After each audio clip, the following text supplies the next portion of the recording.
তাহলে 200 টাকা দেন এখন খানকির বলা দিকা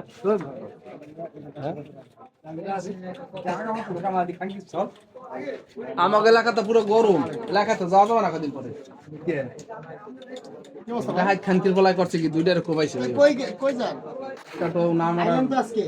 না বাঁচা ভিতরে পছন্দ হয়েছে ডাক্তার কইছে বাপের নাম কি আছে বাঁচতে পারে নাও বাঁচতে পারে ও মুরগি গেলে তো মামলা তো ব্যাপার আজকে আপনার কত কথা মনে মনে করছি আপনাদের বাড়ি আপনাদের বাড়ি কত হবে বাড়ি ওই তেলার লাগিয়া এই যে হেডাম বাবা হেডাম বাবা আপনাদের দোকানে মালা ছিল দেন হেডাম বাবা কেমন করে অরিজিনাল পামু কই এ হেডাম বাবা আচ্ছা দেখি এই যে সারবোকা এই যে সারবোকা দে এই যে সারবোকা আরে এই যে বাইগার নাকি ধরো না খেতে তুমি আপনি রাখবেই না আহারে খাইছে